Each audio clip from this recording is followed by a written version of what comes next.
Ladies and gentlemen, welcome to the True Life Podcast. We have got an amazing guest today. It's going to be an ongoing series to talk about integrity, leadership, and the future of government. Today we're going to spend time with Gary Cory, currently running for governor of the great state of Hawaii. We're going to get into some ideas, some philosophy, and what it means to be a leader in the world today. Oh, George, thank you. Thank you for having me on the podcast. I'm excited to be here. And, we briefly chat the other day and I just appreciate you. And I love the joy about you and the forthrightness in the conversation. It's such a gift to have real conversations. So thank you very much. About me. So, I should be able to answer that. Well, obviously my name is Gary Cordery. I'm 63 years old. I'm married to a lovely woman, Kim, my wife, Kim. We've been married for almost 42 years. We moved here in 1981 from Northern California. Upon arriving here, we had two daughters, Rachel and Erica. They're both 30. I'm not going to tell their ages. That'd be wrong.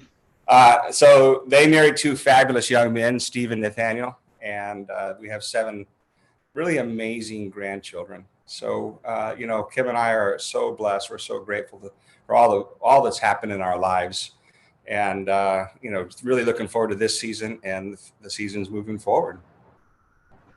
Very nice. And so you have decided to take on a pretty big adventure, something that you're passionate about. Why don't you tell the people about that?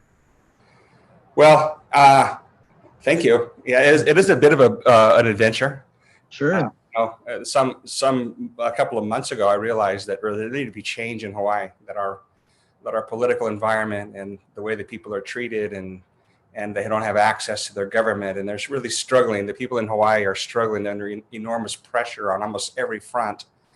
And it really became obvious, really through prayer initially, just praying about it. And then people began talking to me about, you should run, you need to run, you should be running. And I just dismissed this as fantasy.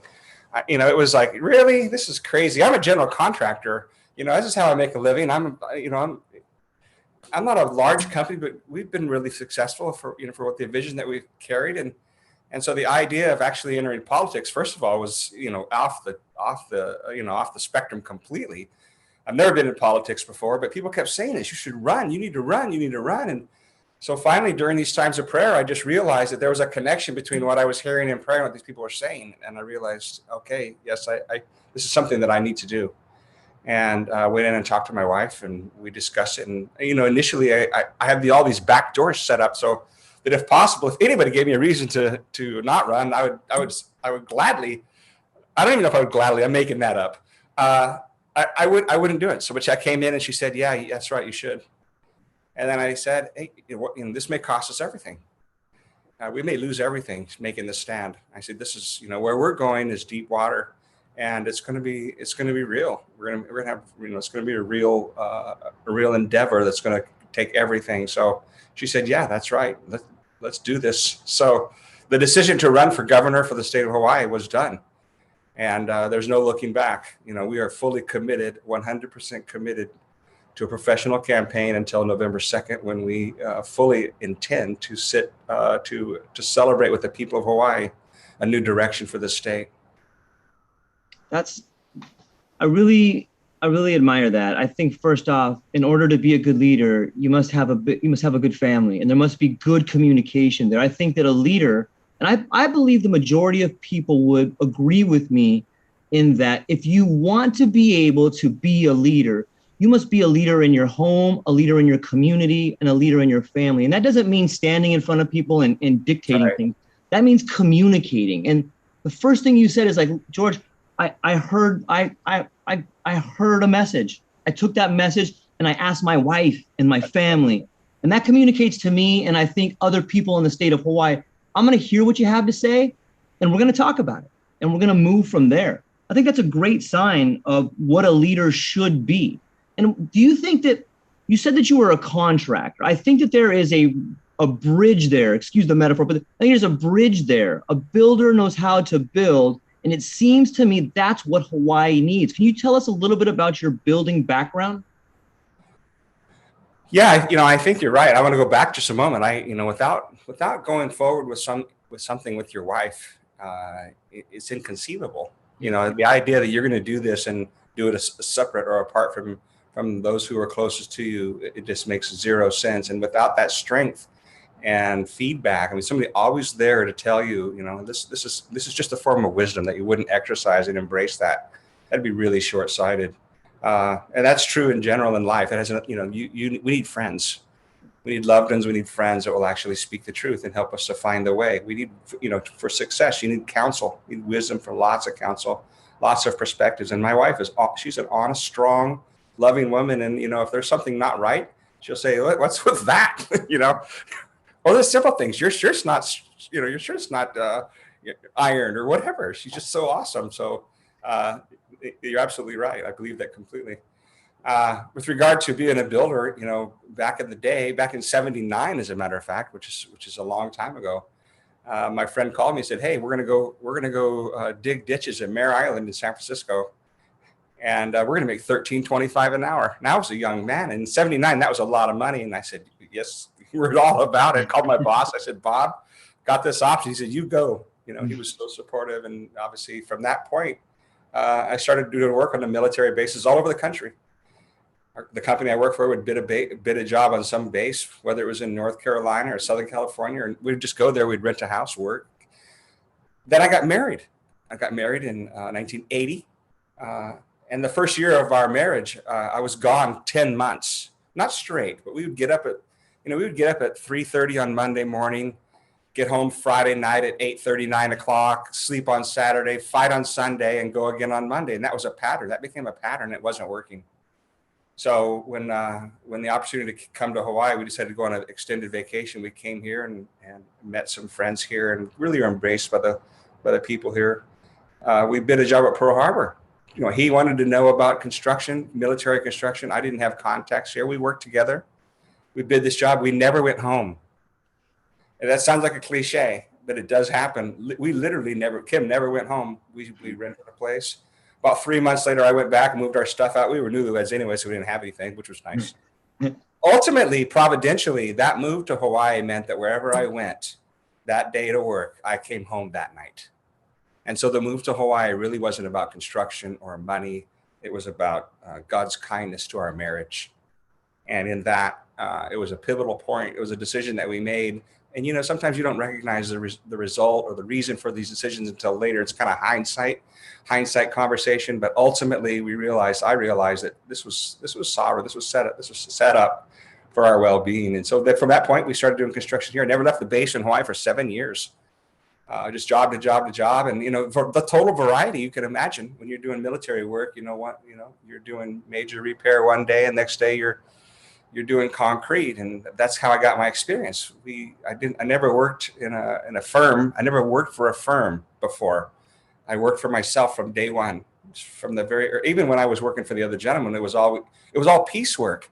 People don't even remember what piecework was. That's my background. You get paid for what you do. It's like merit, but it's more. It has more of a motivating factor even than merit-based pay, because you literally get paid. You do 10 houses, you get paid for 10 houses. So the motivation to get something done, the faster you get 10 houses done, then obviously your rate of pay increases. And so that's the motivation that I grew up in. I still hold that internally today. When I look at the mirror, end of the day, whatever I've done that day, did I do the best I could do? Was that the most effective way? Did I do that as fast as possible? These kinds of mentalities were part of me as even grown up. But ultimately, in '95, I changed and became Kingdom Builders, and we left the military market. There was an affirmative action piece that came down, and they gave me the option. Look, why don't you just put your wife in charge? 51%. You can go. You'll make tons of money. Section 8. You'll go. You'll make a fortune. And so I asked my Kim, I said, honey, this is the deal. She said, no, I don't want to be involved. And I said, and they said, well, just say so. Just have her sign it.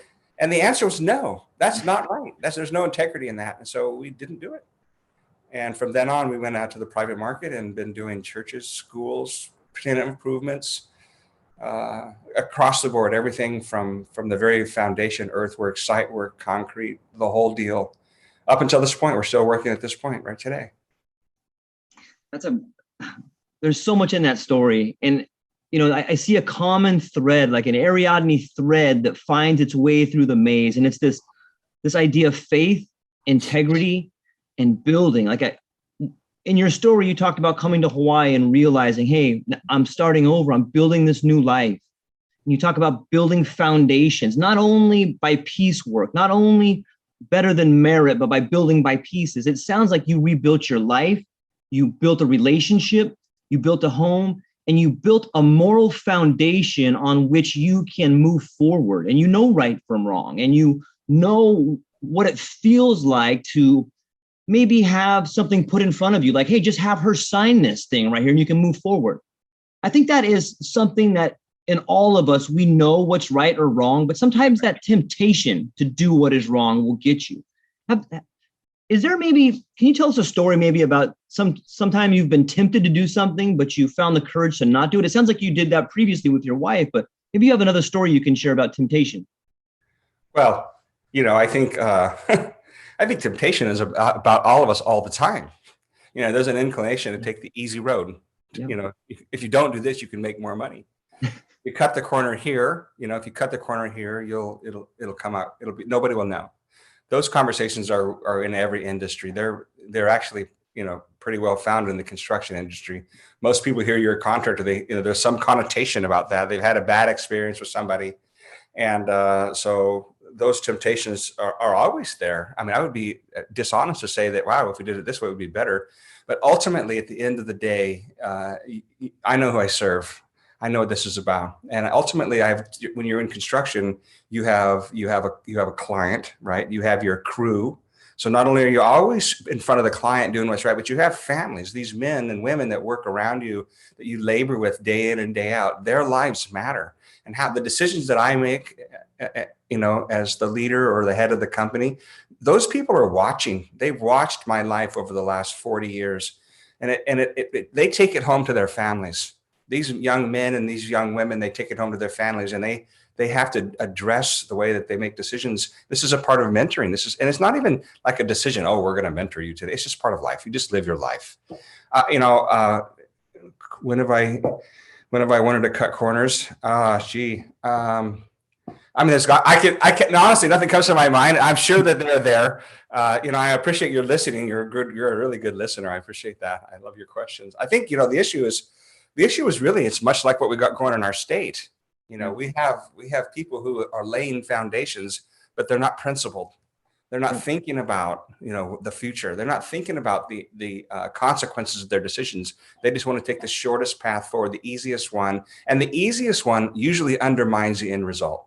You may have a vision for something good, but unless we're willing to, as a people, even as a builder, if I'm unwilling to do the work, the extra work necessary to make sure that the rebar is away from the ground before you pour the concrete, that it doesn't rust and corrode, and ultimately 15 years down the road, you have spalling. If you're unwilling to get down on your hands and knees and dig out the dirt around the rebar, it's touching the rebar, you're building a foundation that's going to fail. And I think that's exactly what we see. I think that you see it across the board. You cannot pick a single industry in this state, not a single agency in this state that is not corrupted by some form of cutting corners or being self-serving that the people aren't paying. So in some sense, the idea, this metaphor, this construction metaphor with regard to running for governor, there are so many parallels. People say, well, how are you experienced? How could you possibly run for governor? You're only a contractor. I think, really? So, that may, I'm not sure. I obviously didn't answer your question directly, but I think underneath your question, there's bigger questions for the people in the state and the reason why I'm running. And does being a contractor actually prepare you for that position as governor? There are numerous parallel considerations that are identical. It's just about scale. So. Yeah, I agree. It seems to me that so many people right now believe their vote doesn't matter because of the corruption that has penetrated the system. And most people that I talk to say you can't trust politicians. No matter what, it's the leaky bucket strategy. You can't transfer money without a leaky bucket. And we need only look to the last few years to the politics in Hawaii and see the corruption. We see the people in Vegas. We see some of the people in the police force. We see the people at the top. And those are not the people we want our younger people to look up to. I think that, having somebody who is a contractor, having somebody who knows how to build not only relationships, not only how to mentor, but to build a foundation, to understand, hey, there's going to be problems. We need to get down to the bottom, got to root it all out of here. That's how you fix it. You must bring in a new foundation in order to build something that is worth standing up to. Yeah. We often find ourselves in times of adversity. And I'm sure as a builder, as a father, as a husband, you faced adversity. Can you tell us a story about one time when you faced adversity and how you overcame it? Well, adversity. Adversity is a gift, first of all. I really tell you that at this point in my life, adversity really produces something beautiful. It's a sifting process, right? We all go through adversity, whether it's relationally or medically or, the whole gamut of adversity. I think the most relevant piece for me now that although I didn't feel so much personal adversity, I think the issue that we face in the state over the last couple of years, the emergency mandates, put on by Governor Ige, that created more adversity in people's lives globally, but nationally, and more so even locally, that the governor, through his mandates and the support of the lieutenant governor and Department of Health and local mayors, these folks made decisions that created so much adversity and pain. It was unsustainable for the people. When this happened, when this first happened, George, I thought, wow, this pandemic thing could be serious. This could be something. I moved my office home. We didn't actually know what was going on. But after the first round, the 60-day, 60-day rotation, I began to question, well, I'm not sure exactly what's being proposed here. Is it really real? And then the second one and the third one, and I began to see that there was too many inconsistencies. There was the have and the have-nots, the essential and the non-essential. Bars could stay open, but churches couldn't. These kinds of considerations. Walmart could stay open, but my local bakery couldn't stay open. So how come these things were incongruent with the truth, and they began to struggle for me. So Kim and I and about 25 other people, we came together and we said, we think something's wrong with the liberties, the civil rights of the people. The Constitution has been put at stake by very few people who are not seeking wisdom. We looked, we studied, we found out who are they listening to make these decisions, and found out that they were listening to the CDC and the FDA. And it's a very narrow perspective, because it was a narrative. And so when you saw doctors being, not being able to share their perspectives and the whole deal, and so we decided we're gonna found Aloha Freedom Coalition. And so it was a stand. It was really a stand for liberty for the people, and that's it. The only criteria to participate with the Aloha Freedom Coalition was to understand that you have your own civil rights and you have your own individual liberties as a citizen. And those rights are guaranteed in the Constitution. And so we made that stand, and it wasn't long before people started hearing about what we were doing. And at that point, our state was shut down.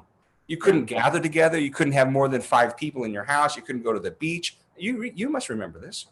And so these mandates were, I love this cat action. Got a cat off the back. They were brawling up there. That's classic. Had their own civil rights movement going on. That's right. They're going for liberty back there.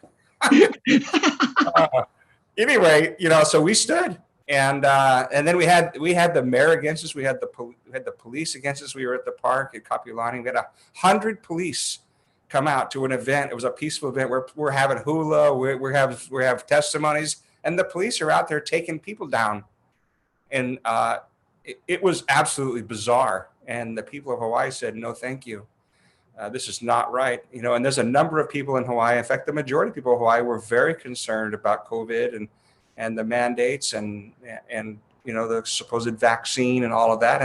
And that's fear. It's fear-based stuff. But it didn't matter. Our stand wasn't about whether you should receive a vaccine, or you should wear a mask, or whether you should social distance, or whether the passports were okay or not. What we're saying, and I state today unequivocally, those mandates were unconstitutional. Yeah. People have the right to know what goes into their body. The government should not say to you, that you will take this shot. And if you don't, you lose access to public services and the ability to go to travel, the ability to go in public accommodations. This was a brilliant strategy to utilize business to implement government policy. And so Aloha Freedom stood, and we took a lot of heat, and we still do, from the legislative piece, from a lot of people in the community thinking they're just they're these radicals. That is not true. We're radical for freedom and liberty, and that freedom, we stood for everybody who took a shot and signed up for the deal. It's for them, So it's like men going off to war. Freedom is not free. These men go off to whatever the war it was. You can just go back through history. They died. These men laid their lives down so that others could experience the freedom that's guaranteed in the Constitution. That's all AFC is doing then, and it's what it's doing now. So it consumed a lot of our time and energy. And so I resigned from that. I was the director. I had to resign, obviously. It's nonpartisan, non-religious. So to be running for governor and to be director of AFC, that was incongruent. So another challenge I could have stayed in.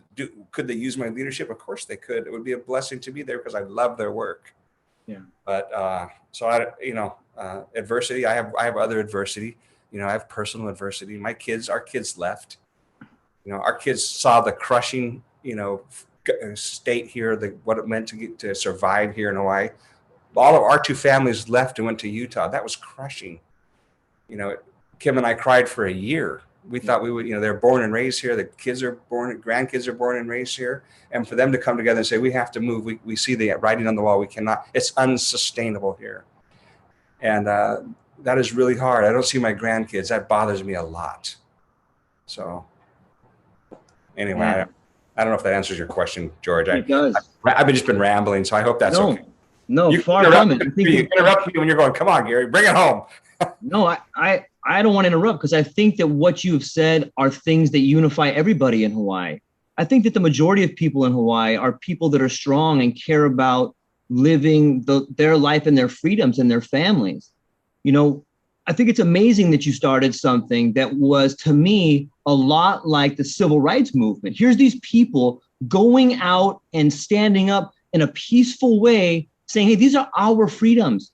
People in the past have died for this. If you have somebody in the military, they've died for your freedom. There's maybe people of color who died in civil rights movement. That's what our country is about. It's about fighting for our freedom. It's about fighting for what we believe in. And when somebody comes in and says, hey, you can't do this, go home and stay in your house, that is so anti-American. It's to the very core of who we are as people. And I don't think it takes a whole lot of imagination for people to know where that leads to. That's On right. the topic of your family leaving, it bothers me too. And it's something that happens to everybody in Hawaii. How about our friends in Waianae? How about our friends on the North Shore? Everybody in Hawaii has experienced what you've experienced. And it's not a Hawaiian or a white or a black. It's a Hawaii thing. I believe it's a direct reflection of the corruption, people taking the money there. That's exactly right. This idea that our kids had to leave. Our kids, we have 7 grandkids, and they only put their kids in school, in private school, because they knew what was going on in public school. They knew that the education piece here in Hawaii is a disaster. They know that this is a pass-through organization. They know that proficiency rates in Hawaii are among the lowest in the nation. So they put their kids in private school. Could they afford that? No, they could not. One kid, one son, then another son, and then I got 2 more to go. And they said, we cannot make it here. It's unsustainable. And so you're absolutely right. All the problems in Hawaii, whether it's economic through high taxes, the cost of living, cost of housing, the taxes that we pay, the services that we pay for and don't get, whether it's DLNR and how we govern the natural resources here in Hawaii. How come some projects move forward and other ones don't? How come certain properties get rezoned and other ones don't? How come certain segments of our society lose their rights to their property? I'm thinking of Hawaiian homelands. All of these things are related and you can a direct line between those problems and bad political policy. Corruption is undermining everything we hope for as the people of Hawaii. Our local people, the people that have lived here for generations, are being crushed. I don't mean anything less than crushed. I've met with many, many families who don't know how they're going to survive. I don't know a single family that hasn't thought about, wow, I wonder if I could move. Only in Hawaii and California is there a shrinking population. You just have to think about that. Why does the most beautiful state in the nation have a shrinking population? While the government balloons out of control. Higher and higher taxes, layers and layers of regulation on business. It's the most difficult state to do business in. It has the highest taxes in the nation. It has no local industry. It's completely tourism based. There was a time when Hawaii was an ag powerhouse, and it wasn't that long ago. And but all the resources from our legislators have gone to promoting tourism, and the transformation of our farms and local industry have been transformed into development properties. And so we no longer have dairy. What happened to dairy? How about beef? We have beef on the Big Island. How about poultry? What about produce on a large scale? They're gone. And people don't think that when their kids go to school here, I'm talking when I say people, legislators don't think that when your kids go here and you pay them through, you pay for their schooling through 8th grade or 12th grade private school, that's a fortune. You've already bought college once. They go to college, they get a degree, that's another fortune. Now you're $100K, $200K in the hole. Then they're going to get a job in Hawaii to do what? There's nothing here. So what do? The kids that we love and long for, we look for legacy and families. We want our grandkids to be near us. They don't want to go. They have to go. There's no industry here. So these are things that need to come back to Hawaii. These are things that why I'm running. We need dairy. We need poultry. We need beef. We need produce. We need transportation. How come there's no inter-island nonprofit ferry for commodities and goods? This is what I'm saying. People complained about the super ferry. Okay, it had its drawbacks. But why not a ferry that's just for moving produce and goods between the islands so that a family can actually invest in a property that they may own? That's another concept. What's this lease thinking that we have in our state? Why are they on a lease deal? What is that lease about? That's about a negotiation to ultimately some point, after 4 or 5 generations, you no longer have blood quantum. You can't own the land. You can't even be on the land. These are the things that must change. This is why you have no legacy properties here. People don't own their land. So I can just go on and on. We can dominate this conversation for 4 hours. I can go on and on. But I'm saying, George, what I'm saying is that people are being crushed because of bad policy. And it's inevitable that people are leaving. I'm sure that you know families that have left. I know families that have left. I've looked. Honestly, I've been on Zillow. I've checked it out. Wow, I could sell my house in Hawaii and buy 3 properties in Georgia. Yeah. Right? This is exactly what's going on. But what's left? More tyranny, more government, more taxes, because you have a shrinking tax base. The people who can move, business people, are moving. That means the people who are paying taxes, the shrinking population, are now supporting a larger government. The only option for government is to raise the taxes on the few people that are left. This is bad policy. You can find it running through every department that we have. And this is what must change. This is why I'm running. We must reorder the way that government functions. And so I'm not using this interview as a political campaign piece, but it's just reality. I'm just talking about what's real. Yeah, they say that the best predictor of future behavior is past relevant behavior. If we use that maxim, how can any of the people claiming to run for governor do anything different? They can't. This is their friends. This is their system. This is what they know. Yeah. And if they wanted to make change, everybody who was in the big house had an opportunity to see what was happening there. Everyone in that house knew something that was happening. Everybody in that house, they may not be guilty of the crime, but they were there when it happened. They were there when it happened. Yeah, and there's an absolute requirement. When you see evil or you see bad policy or you see bad decisions, you must stand. Individual citizens must take back their self-government and stand. And that's what I'm saying. These politicians that you're describing, they know these bad policies are being pushed forward. They know that they're taxing things not for the purpose of improvement. They know that they're taxing things for social change. They know that they're taxing oil and gas, pushing for environmental policy, social change. But the people don't know this. There's so many unspoken taxes. I've spent a lot of time in tax policy. It is staggering to see what's going on behind closed doors and how they're using tax to address social change. And the people don't know. They just wonder, how come I can't buy a house? How come it costs me $95 to fill my Honda?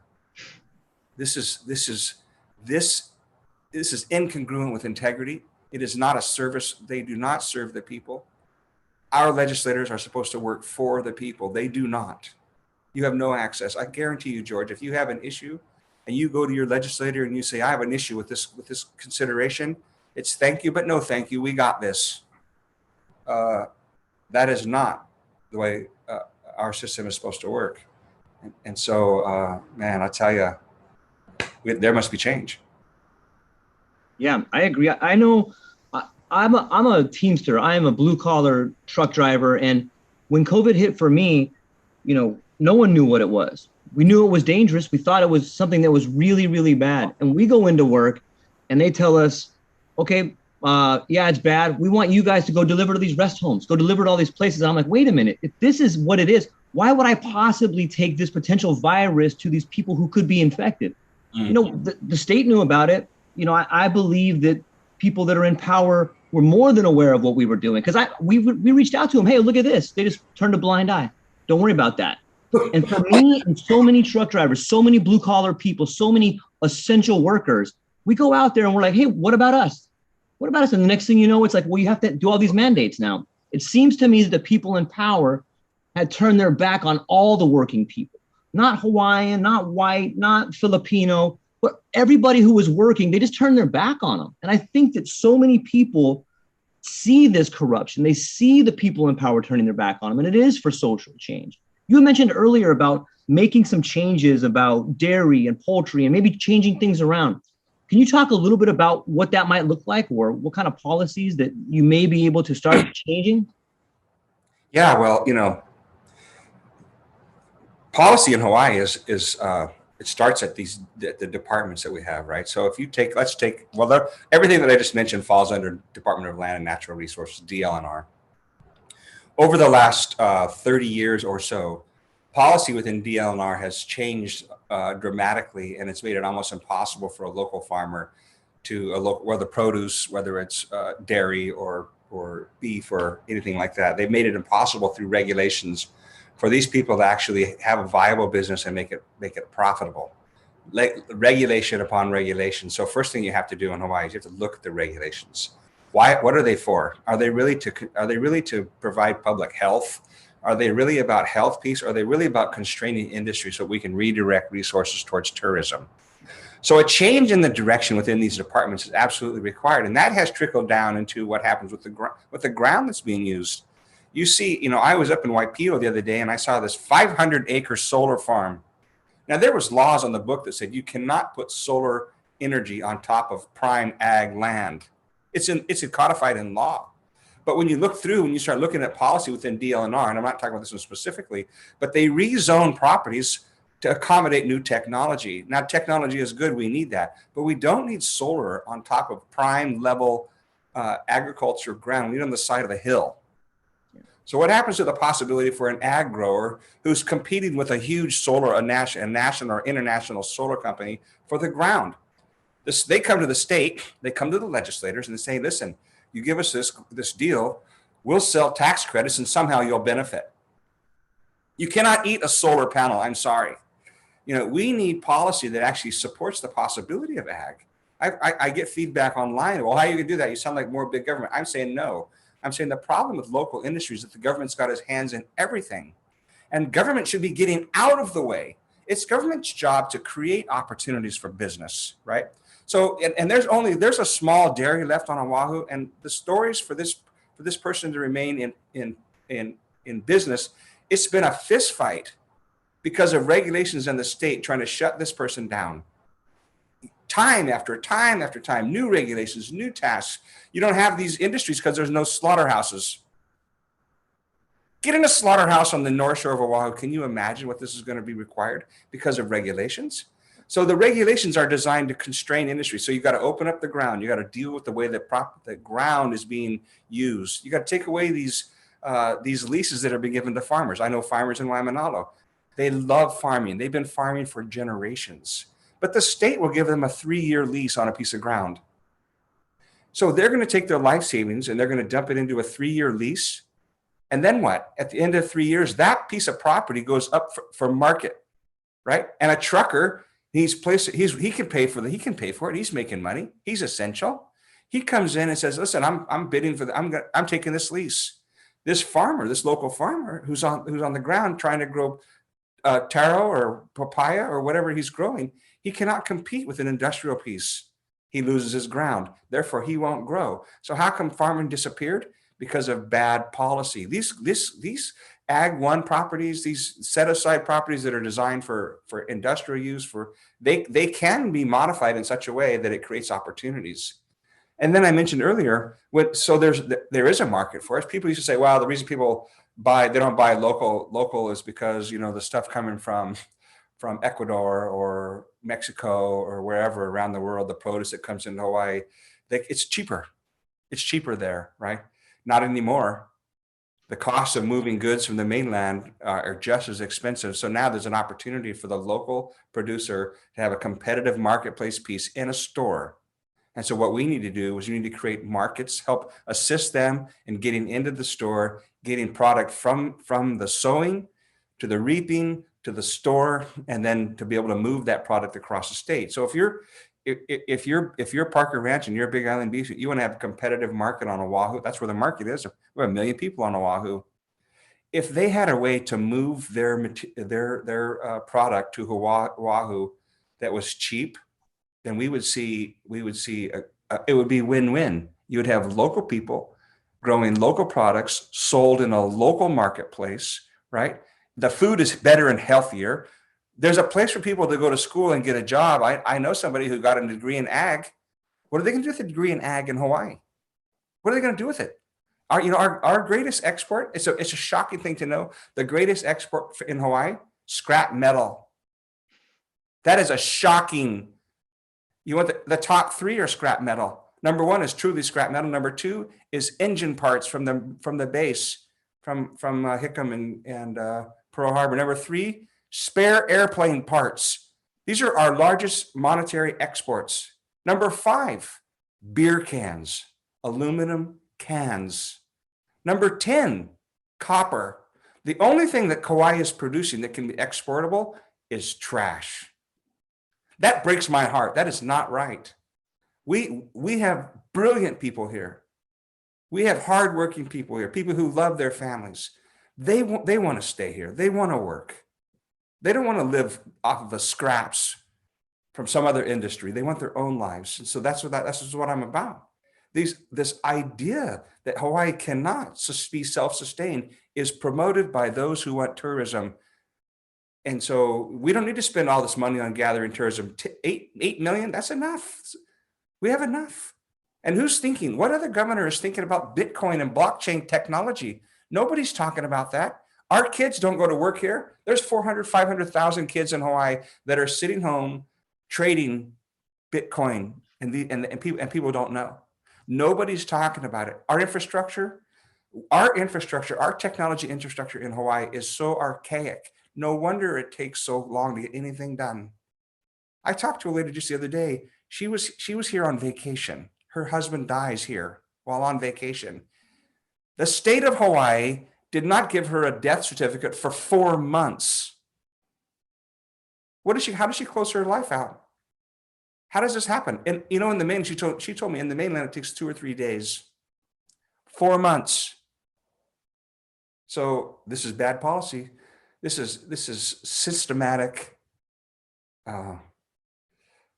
George, I'm even in talking, I'm just heartbroken about this. It just makes me so sad. So I've rambled for a while. So anyway. No, look, these are important issues, and I think you bring up so many good points.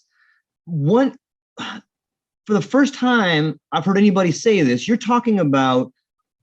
made a point about with inflation and the situation in the world being the way it is. What better time for us to create and reinvent ourselves here? Yeah, supply chains are cracking around the world. Let's make our own here.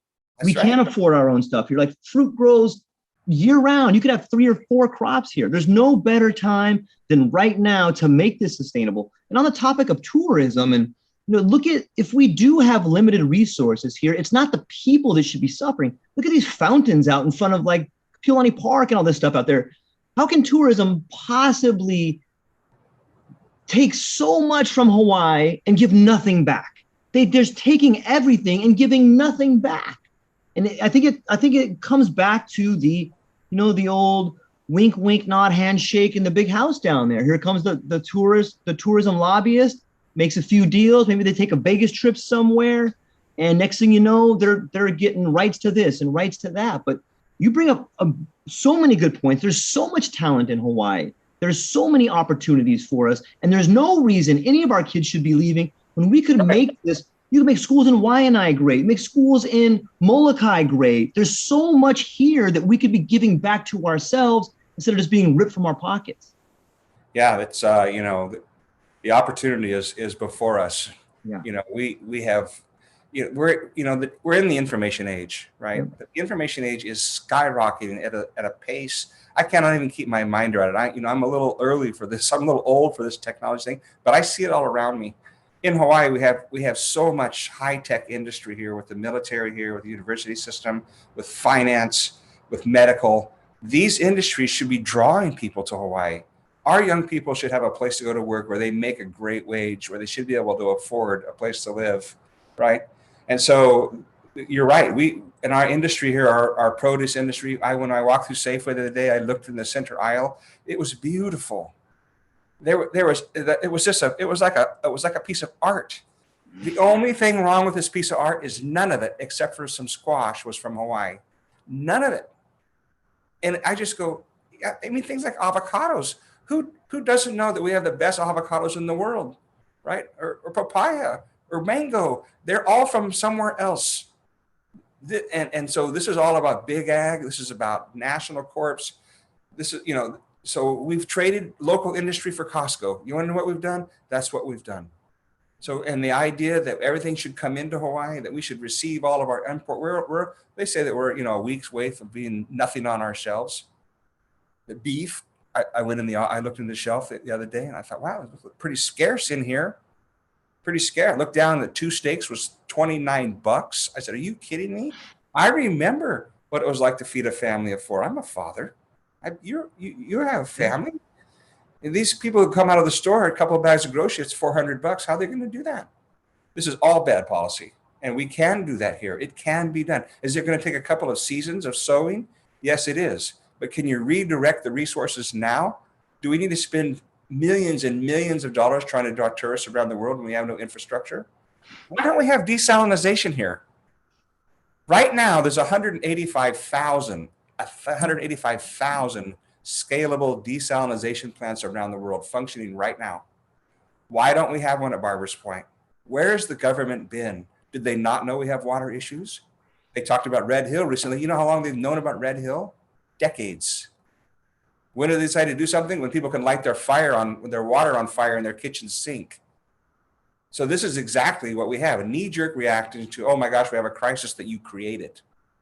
The crisis is created by a lack of courage and the desire to get things, the desire to have somebody give you the finest seat at the table, the nicest seat at the restaurant. Oh, sure, we can fit you in. Oh, we're sold out. But for you, here you can have the finest seat. Oh, and by the way, here's the finest bottle of wine, the head of the table. People long to be the accolades of man. And this is the problem in our culture. It's a problem in culture, but it's a problem that's magnified in the political class because they do get something. It is pay to play, period. That's why there's a fence, a plywood wall around the legislative building. That's a visual example of what it means to be disconnected from the people, to cut access, to restrain people from having access to their government. I say this must change. And when I'm elected, this will change. I will change this. We will have access. There will be transparency. There will be accountability because I'll tell you something else. I'm not sure what the governor's power to do this is, but I'm going to dethrone the governor. No longer should he be the only person who appoints nearly everything in Hawaii. These positions should be elected by the people. Almost every other state, literally almost every other state elects these positions. Only in Hawaii. Hawaii's governor is the most powerful governor in the nation. People do not know this. The governor in Hawaii appoints everything. How convenient. Every head of every agency, the judges, the attorney general, the sheriff, the Port Authority, Department of Transportation, Department of Education, Department of Health, DLNR, you name it, he picks it. Why? Why is that? Why don't the people pick that? Why can't they vote? This is their community. This is their lives. Give the people their lives. And I'm not sure how to do that. I'm sure there'll be a lot of pushback. These policies, I'm headed into deep water. Am I afraid of it? No, because it's right. I don't have to prop up myself. This is just simply the truth. Let the truth stand. Let it stand. And illuminate this stuff that we're talking about. Get it out there for people to see. Let the people know what happens to their tax money. Let people actually know that, there's $1 billion unfunded liability in Hawaii. $1 billion. No, almost $100 billion. It's not $1 billion, it's $100 billion. That the state creates small corporations so they can move debt off the books and don't tell the people, so they can borrow more money, so the bond rating is better. They've moved $50 billion off the books. People do not even know this.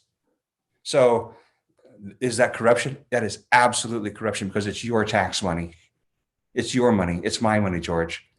Yeah. This money goes into that quote unquote general fund. I would just like to recall it the slush fund. So there needs to be an accounting for your tax dollars. This is not their money. So I'm telling you that there's a lot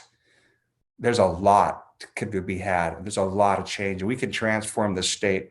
It's going to take a while. You're right, because to move that aircraft carrier, you're going to turn that rudder, but it's going to take a while to turn that ship. But I can tell you, people will have hope when they know that there's hope, when there's a future coming.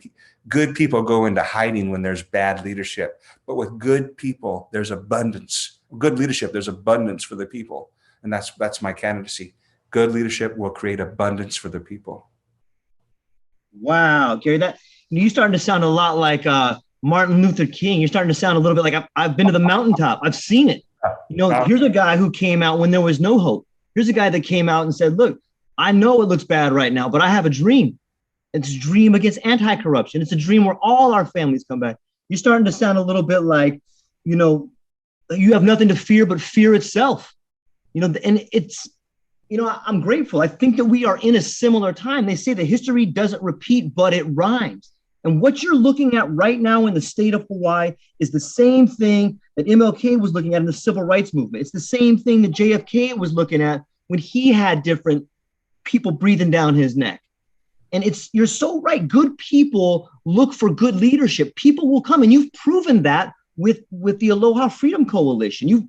You started something that became a movement. And, things like that tend to be repeatable. You probably saw the inspiration there. Do you think that same type of grassroots buildup that you did with Aloha Freedom Coalition is possible with running for governor? Absolutely, because, first I want to remind you, I didn't do AFC by myself. It's right, of course. Important people to know that this has been a stand for the people, by the people. And that's the distinction that you're alluding to now. Is it possible? Yeah. Across the board, there is so much discontent in our society. I don't care if you're a Democrat, Republican, Independent, a non-voter, there is discontent across the board. Everybody knows something's not right. This has to change. That discontent is churning within people, right? Whatever aspect of your society and whatever industry you're in, they all know, whether your kids are young, whatever they are, everybody knows something's wrong. So are they up for change? Yeah, they are up for change. Are they afraid? Yes, they are, because the government has painted a picture that the government is the savior. The government in Hawaii has created an entitlement society, making it almost impossible for local business to survive. The biggest competitor for local business is not other local business for the workforce, for the brain, for the energy. It's the government. I talk to people all the time. They can't afford the benefits that the state is offering. They can pay them scale to scale. They can do that, but they can't give the benefits. So they're struggling to hire somebody for their job when the government's saying, "Hey, come work for us. We'll give you all this stuff." That's bad governance. That's to support government. That is not to support the small business. So is there an uproar in our society? Yeah, you just saw that the police union for the first time flipped their leadership. That is unheard of in Hawaii. Why did that happen? Because the people, the men and women of HPD, knew that the leadership that was serving them at the top wasn't serving them. And they decided, no, we need a new direction. That same undercurrent is living in everybody. Everybody knows a family who's left. Everybody knows somebody whose kids are no longer here. And I can tell you, the way that we're going, it's not going to stop. You take this property tax issues. We have an aging population in Hawaii. What are the people going to do when they have a fixed income and they retired 5 years ago when their property is worth $400K, and now their property is worth 1.2 and they can't afford the property taxes? What happens? They lose their legacy property to taxes. This is the kind of nuts and bolts solutions that people don't necessarily think about. This is where change happens. People's property taxes must be frozen at the time of their retirement. It doesn't just accelerate because their neighbor's property went up. What a concept. Why do we have general excise tax on medicine and food? Nobody can seem to explain it. You want to know why? Got the slush fund. Need that slush fund money. We were on 4 islands last week, my team and I, just going and talking to the people, getting wisdom. That's all I've been doing, George. Talking to people, asking honest questions. How do I do this? What would you do if this was yours? Getting wisdom. That's all I've been doing since the inception of our campaign. I continue to do that. Even while we talk, I'm listening. I say, well, what can be done?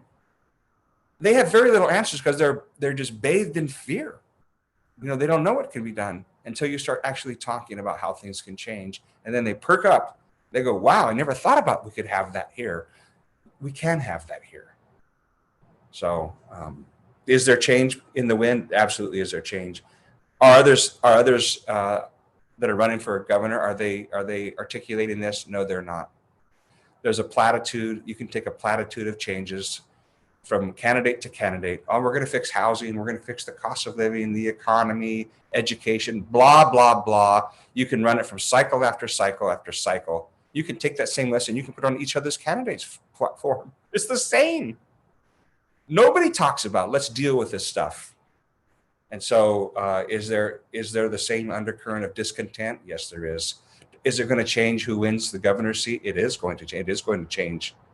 So, and we're not a campaign that's for a specific person. We're not targeting a group that's angry at the government. We're saying to all people, doesn't matter what party you are, doesn't matter what inclination you have, doesn't matter your historical perspective. We're saying this is for you. Get your lives back. 50% of our people do not vote, at least 50%. They've decided, why would I bother voting? I hear this over and over. Why would I bother voting? My vote doesn't matter. Nobody cares. Nobody's ever cared. I'm saying, folks, come back from the grandstands, come out of the grandstands, come onto the field of life where the game is being played. Vote, register and vote. Get your life back. Take your government back.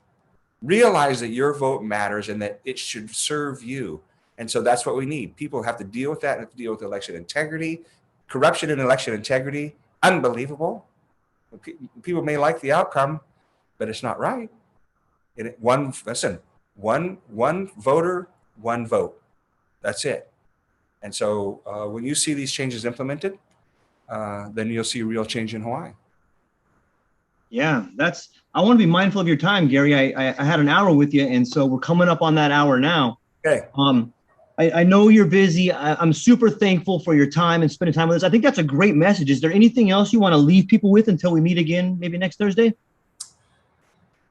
Really the message at this point is tell your neighbors, call your neighbors, connect with your neighbors.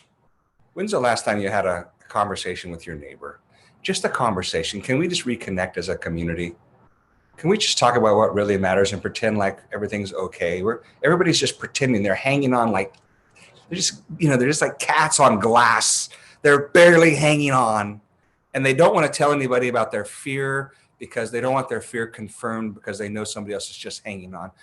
Can we just talk to each other as a people? Let's have honest conversations about what's possible. Let's encourage one another to do what's right. Let's take up the mantle of self-government again. Let's realize this is our society. These are our kids. This is our legacy. And let's get out and vote. At this point, I'm running for political office. I can't emphasize enough. If the people would come out and vote, I guarantee you, Gary Cordery for governor wins hands down, not even looking back. It's a landslide. The issue is people have no faith in their policies, in their government. So the fact that, George, that you have me on your program, I'm super grateful. I'm very grateful, and I appreciate the conversation. And I hope lots of people watch your podcast. I mean, I watched a number of them in the past. They were awesome. You have great people on your show, great questions. You do your homework. I'm very grateful for you. That we can have these conversations is a blessing to me, but I can tell you it's a blessing to our community. People need to hear that there are people out there, and it's not just me. There are people out there who are sacrificing their lives and standing for righteous government. That's what this is about. At the end of the day, we want godly government in place, righteous government. That's what I mean. For that, the people will prosper. Without that, the people will suffer. And that's the message. So join me. I can tell you, you can join my campaign, Gary Cordery, shameless plug, Gary Cory for governor. That's the website, GaryCoryForGovernor.com. There's a donate button. People have no idea what it costs to run a campaign. It's staggering. Join the campaign. Find a meet and greet. Go on there. Check it out. There'll be continual things being put on the site about policy issues. I will answer the phone if I hear your message. I don't avoid people. Come to whatever we're doing and ask questions. Just like now, this is for your audience. Just like George is asking. Ask honest questions. You can ask hard, Jordan. You can ask harder questions. Yeah. It's just whatever you see before you. I'm saying that we need integrity and authenticity and transparency in government. And if you don't find it in the leader, you're not going to find it in government, period.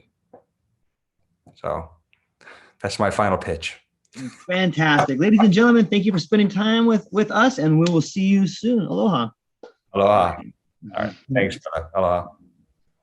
Okay, we'll go stop recording.